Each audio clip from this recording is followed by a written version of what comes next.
Welcome back. The Sean Diddy Combs trial is now in its third week. So far, it's been full of moments that have captivated the internet. So what are the big questions people are asking about this high-profile trial? To help me answer that is legal analyst and former Deputy LA District Attorney Emily D. Baker. She's the host of the Live Trials podcast on YouTube, where she live streams legal commentary on high-profile trials and answers the burning questions people have about cases we're all obsessed with online. Emily, before we get to those questions, I just want to get your thoughts on what happened today. A former Combs employee testifying under the pseudonym Mia.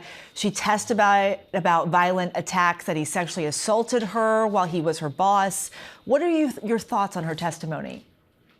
Well, for the prosecution, you can see why this is such a powerful witness, because not only does she support a lot of what Cassie said, but it also goes to this criminal enterprise. She's an employee that is not only there seeing what's going on, but testifying that if she didn't comply, then she's being suspended without pay, and the level of coercion and control that was going on. She's a victim of Combs, she's an employee of Combs, but she can also testify to the things she saw happen to Cassie, which supports Cassie's testimony further. And a lot of the witnesses and victims for the government have overlapped in seeing what happened to others who have testified or will testify.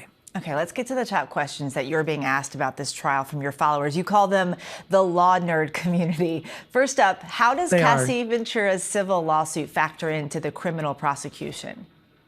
Absolutely. I think it was so noticeable when that indictment dropped how much it lined up with Cassie Ventura's civil suit. That civil suit being public really, I think, was a shot across the bow for what might come. And then when we saw the raid of Sean Combs's properties, I think everybody was just waiting for this indictment to drop.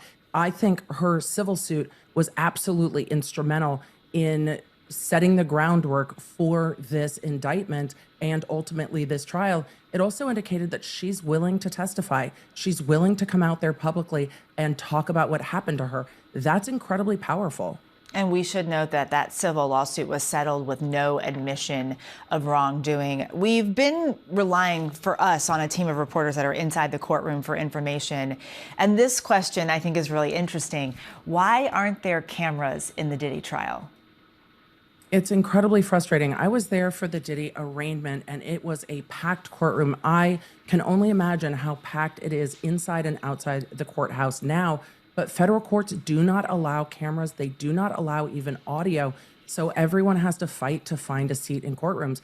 I hope that federal courts will open up and show the public how the process is playing out in these massive trials, because people want to know what's happening, and keeping the public out just creates more problems.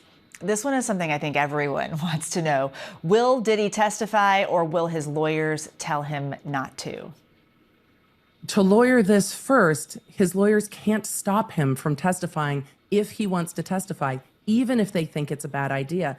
And I just wonder, after weeks and weeks of hearing people talk about their experience with Diddy, if he's going to want to set the record straight in his own words, as we've seen so many high-profile defendants do. But I imagine his lawyers, all of them, will be telling him that that cannot be a good thing.